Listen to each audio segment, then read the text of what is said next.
Little Baghdad, the nickname given to the city of El Cajon, California, is home to about 33,000 Iraqi immigrants, almost one-third of the total population of the city.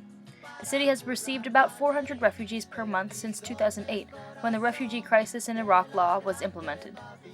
A big reason Iraq is in such turmoil is due to the United States Gulf War involvement, wherein the greed for oil caused upheaval of governments and invasion by tyranny.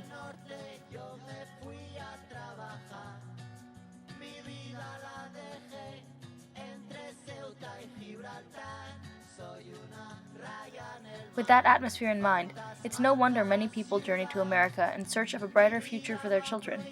Unfortunately, they are met with yet more struggles. Even in California, a state known for its politically liberal leanings, hate crimes occur.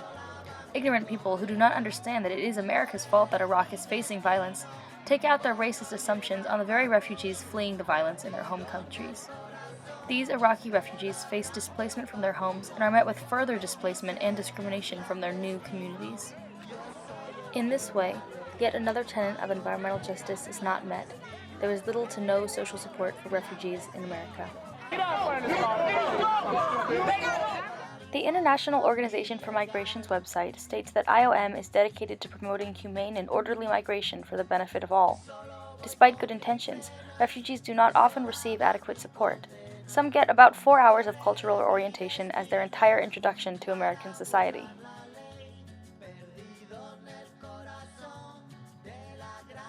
There's also the issue of money.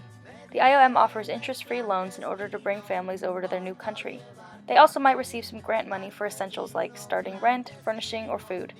This is called a reception and placement grant. However, that's often not enough, and the loans put refugees immediately in debt.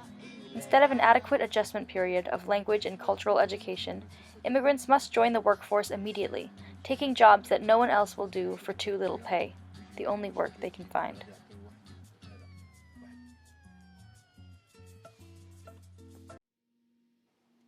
This is Andrea, her husband Simon, her son Luis, and her newborn daughter Maya.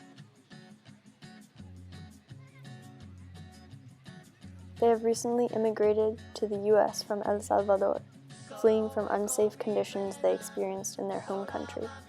A surge in crime rates and drug violence have made Andrea fear for the safety of herself and her children. They arrived by train to the Bay Area after 10 days of dangerous, high-stress travel. Andrea was severely weakened by the journey as she was still pregnant at the time.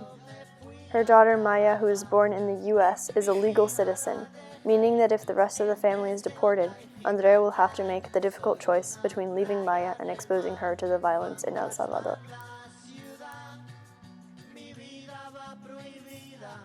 Luis is in school but struggling due to his limited knowledge in English.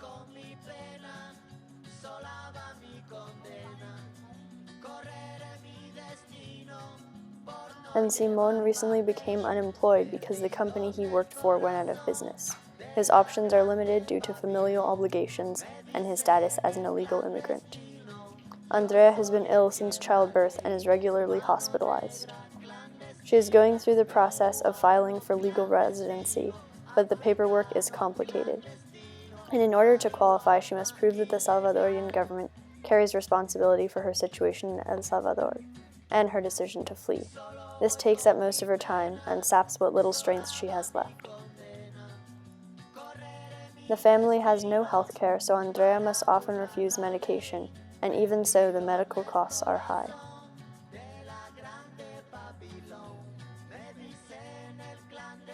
Overall, they feel much safer in their neighborhood here in the Bay Area in terms of social relations with their neighbors.